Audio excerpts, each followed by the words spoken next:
Look at any price tag around you right now. A coffee. A pair of shoes. A streaming subscription. There's a very good chance it ends in 99 cents.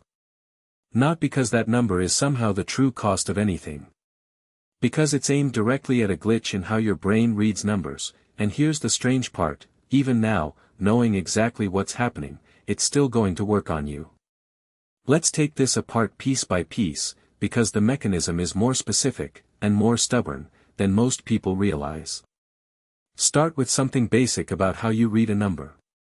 You don't take it in all at once, like a single image. You read it the same way you read a word, left to right, one symbol at a time. And your brain, being efficient above almost everything else, starts forming a judgment before it's even finished reading. By the time your eyes reach the last couple of digits, a rough impression of how big is this number has already mostly locked into place, built almost entirely from the first digit you saw. This is called left digit bias, and once you know the term, you'll start noticing it everywhere. Picture a price tag that says $3.99. Mathematically, that number sits 1 single cent away from $4. Practically, in terms of pure numerical distance, it should feel almost identical to $4.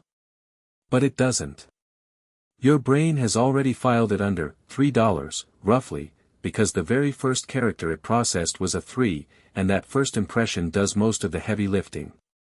The 99 cents barely registers as a correction. It's like reading the first sentence of a paragraph and assuming you already know the ending. Retailers didn't stumble onto this by accident, and they didn't need to understand neuroscience to exploit it. It's the kind of thing that gets discovered through decades of trial and error, long before anyone put a label on the effect.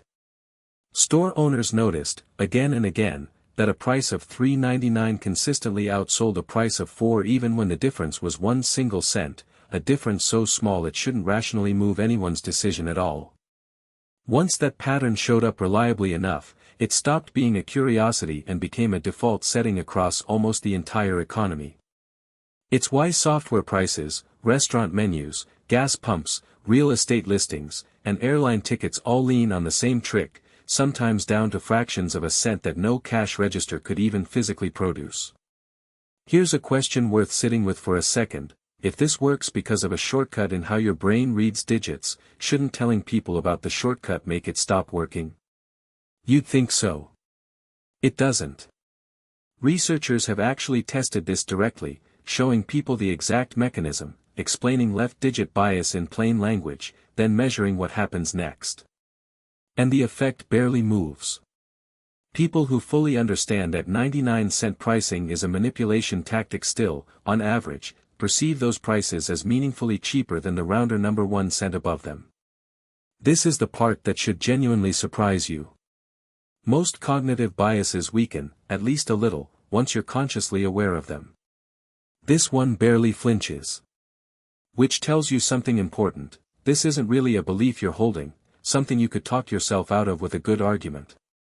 It's closer to a reflex, wired into the basic architecture of how numerical information gets processed before conscious thought ever gets involved. Knowing the trick and feeling the trick turn out to be two almost entirely separate things. Now here's where the system gets genuinely interesting, because it doesn't apply evenly everywhere, and the places it breaks down tell you as much as the places it works. Walk into a high-end boutique, or look at a luxury watch, or a piece of fine jewelry, and you'll notice something almost backwards happening. The price isn't $999. It's a flat, round 1,000. No 99 cents. Softening the edge. No charm pricing at all. And this isn't an oversight. It's the exact same psychological machinery, aimed in a completely different direction on purpose.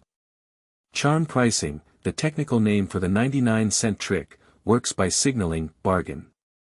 It borrows the visual shorthand of a clearance sale, a markdown, something priced down to the last cent to move it off the shelf.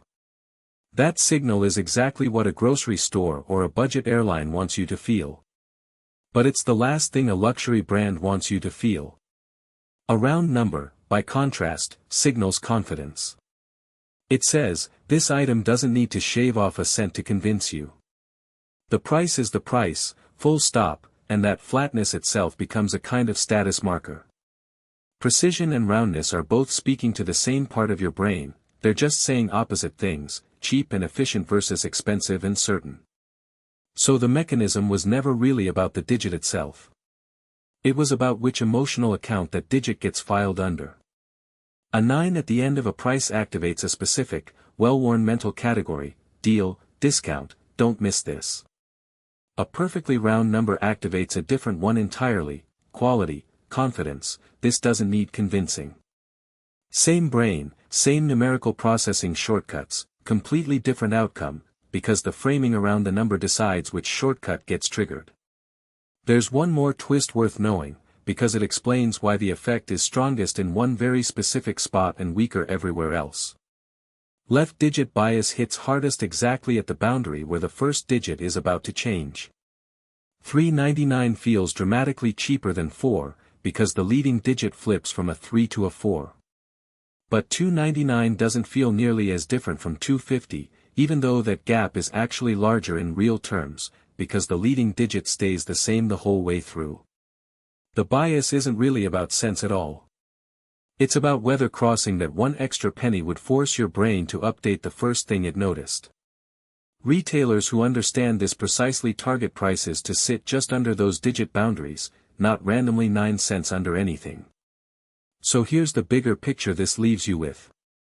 Every price you glance at today has already been read by a much older, much faster part of your brain before your conscious mind even gets a vote. That system evaluates the first digit, forms a snap judgment, and only reluctantly, if at all, revises that judgment once the rest of the number comes into view.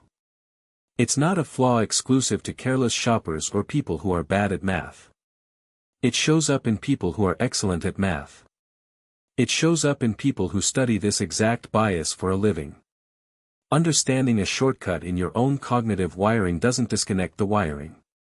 It just gives you a name for the thing that's still quietly happening.